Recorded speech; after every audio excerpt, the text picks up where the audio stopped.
산업경제시장 안문입니다. 제가 이 자리에 부임한 지 한 달 정도 남짓됐는데 주기발가 대신해서 언론인 여러분들께 첫 인사를 드리게 되었습니다. 우리 앞으로 미래 신산업에서는 발굴과 우리가 처해 있는 경제 침체를 극복하는 데 대해서 저랑 산업팀 직원들이 최선의 노력을 다하겠다는 말씀드리고요. 오늘 저희가 준비한 무기발광 디스플레이 관련해서 준비된 자료에 따라 설명드리도록 하겠습니다. 우리도 아산의 구축 예정인 무기발광 디스플레이 기술 개발 및 생태계 구축 사업이 지난해 10월 예비타당성 조사 대상 사업으로 선정된 이후에 그동안 우리 도에서 적극적인 노력을 기울인 결과 오늘 개최된 과기부 국가연구개발사업 평가통과위원회에서 최종 예타를 통과했습니다. 예타를 통과함에 따라서 내년부터 2032년까지 8년 동안 총 4,840억 원을 투입해서 아산 탐정 테크노 일반 산단 내에 크림룸, 기술 지원등 등 연면적 4,100m, 평으로는 1,200평 규모의 스마트 모듈러 센터를 구축하고 화석 패널 제조, 제품 혁신 기술 등 첨단 기술 개발과 인력 양성 등을 지원할 계획입니다.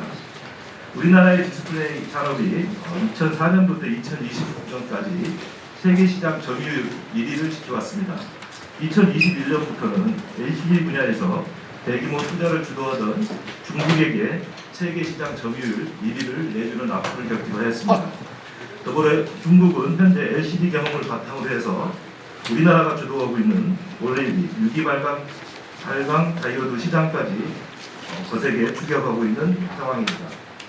한국 디스플레이 산업의 글로벌 위상을 더욱 굳건히 하고 AR, VR, 스마트워치, 차량용 디스플레이 등 디스플레이 신시장 수요에 대응이 요구되는 중요한 시기입니다. 이에 무기발광 디스플레이 생태계 구축을 통해 차세대 디스플레이 초격차 기술을 확보하고 디스플레이 프리미엄 신시장 70% 이상 선정, 국내 공급망 75% 이상을 달성하도록 할 것입니다. 아울러 3천여 명의 지역 일자리와 8천억 원의 생산 유발 효과, 3,500억 원의 부가가치 유발 효과가 있을 것으로 기대하고 있습니다. 그동안 우리 충남은 디스플레이 산업 기술 경쟁력 확보를 위해서 소부장 테스트베드 구축, 조세 특례 제한법상 국가 전략 기술에 대한 디스플레이 분야 추가 지정을 통해서 기술 사업화 시설 투자에 대한 세액 공제 교육 등의 다양한 분야에서 선제적으로 대응해 왔습니다.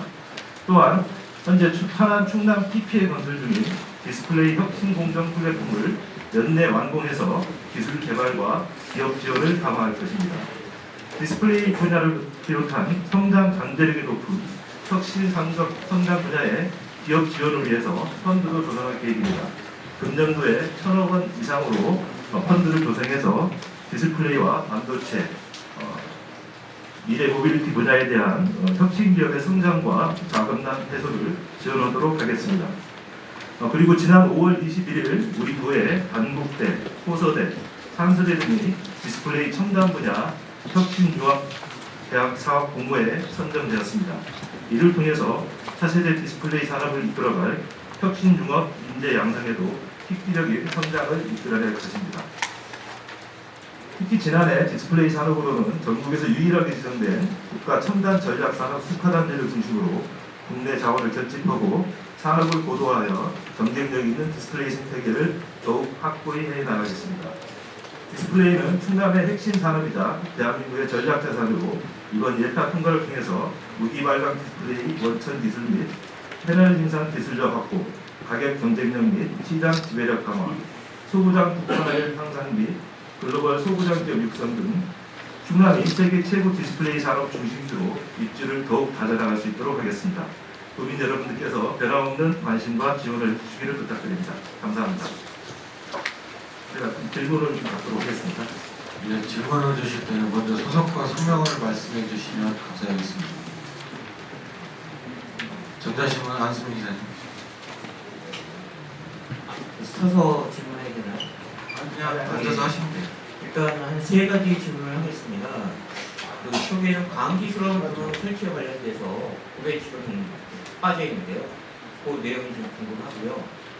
그 다음에 특성화 대학원 뭐 설립한다고 말씀을 하셨는데 여기에 대해서 좀 구체적으로 제가 알기로는 한 뭐 2032년까지 한 9,000명의 디스플레이 인력을 양성한다 그런 계획이 있는 걸 알고 있는데요. 좀 구체적으로 말씀을 드리고 싶고요. 그 다음에 초대형 모듈이라는 게 도대체 크기가 얼마인지 그게 궁금합니다. 이상입니다. 광기수로지랑 저희랑 같이 협력해서 했던 건 맞고요. 그 지정 절차를 거쳐야 될 것 같아요. 지정해놓고 하는 방식이 아니고 공모 절차라든지 아니면 전략적으로 지정하는 방식을 거치게 될 거고요. 연내해야 되는 사항이 됩니다. 후속 개입의 일환으로 협력기관을 지정을 하는 절차를 갖게 그렇게 좀 전에 말씀 주신 첨단 분야 혁신 유학 대학을 제가 말씀드린 거고요.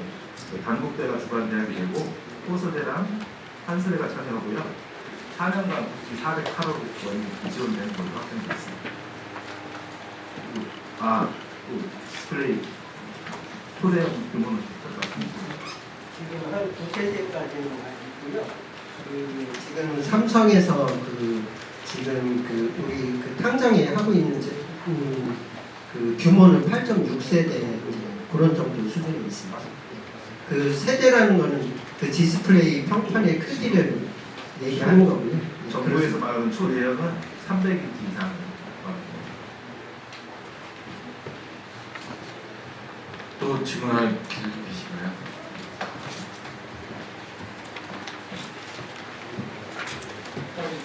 수고하는데 다른 질문 드려도 될까요? 양해 부탁드리겠습니다. 국무인 순서 김갑수 기자고요. 그 태양군 현안이도 한 국방과학연구소 미래한국연구센터 관련해서요.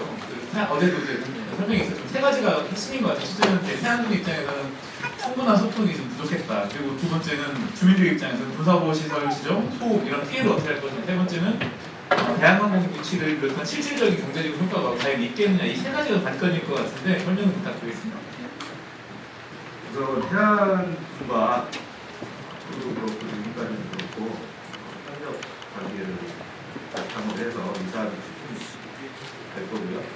태양군의 협력과 협조 없이는 이사를 추진하기 어렵다는 걸 저희도 인식하고 있어서 지금까지도 그래 왔고 앞으로 그럴 것이고요.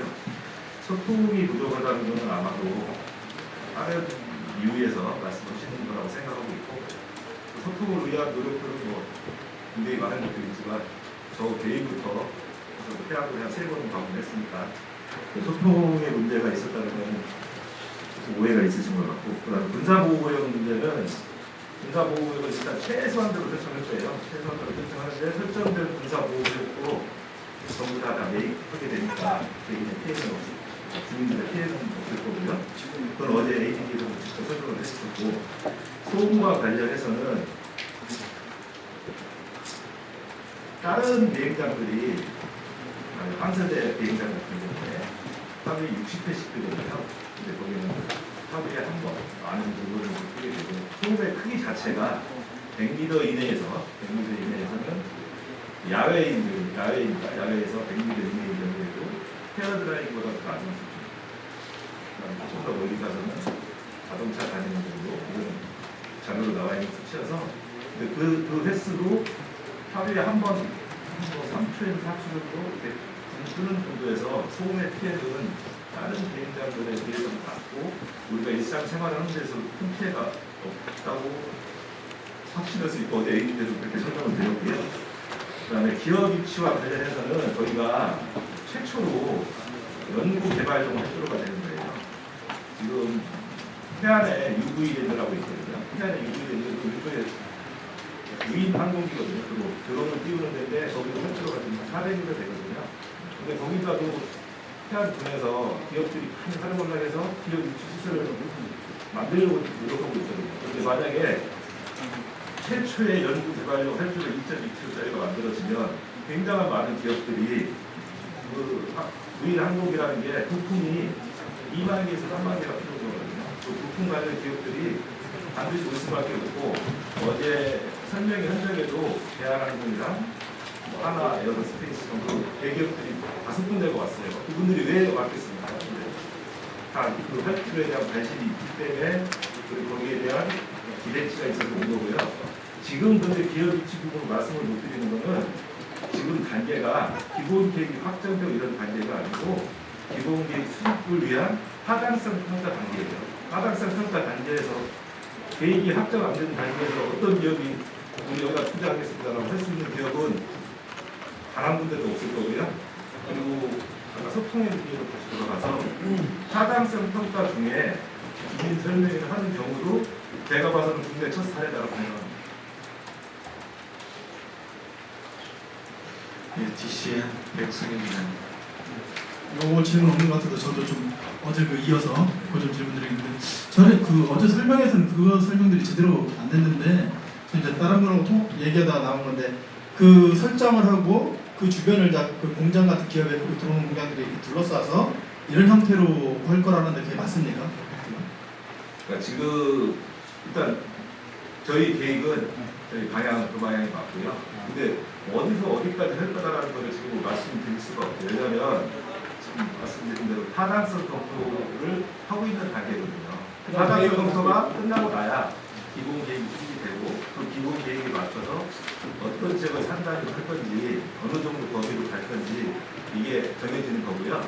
현재 저희들이 생각하고 있는 방향은 그 미 항공기 활주로와 연계해서 상단을 구성할 거고 거기에 앵커 기업과 아까 말씀드렸던 소부장 기업들, 부품관련 기업들이 같이 입주할 수 있게 하려고 하는 거죠. 제가 궁금한 둘러싼다 테두리를 둘러싸기 뭐 뒤편으로 갈지 앞편으로 갈지 그거는 그쪽 지역을 좀 봐야 되겠죠. 뭐 구체적인 얘기를 말씀드리면 지역이 어딘지가 표시 나니까 뭐 둘러싸는 형태가 될지 면접해서 뒤쪽으로 갈지 그거는 나중에 꼭 봐야 되는 거고. 국민들 입장에서는 그렇게 하면은 그 소음이라든가 등가보호 그게 완화되니까 상당히 괜찮은 제- 방안이라는 얘기가 나왔어요. 제가 드리고 싶은 말씀이 일단 군사보호구역으로 개인 재산이 하나도 들어가지가 않고 설사 소음이 난다 하더라도 그 일대가 상당화가 되기 때문에 전혀 피해가 없을 거라고 저는 개인적으로 확신하고 있습니다. 네, 감사합니다. 또 질문할 기자님 아니신가요? 더 이상 질의가 없으시면 이것으로 그 기자회견을 마치도록 하겠습니다. 네, 감사합니다.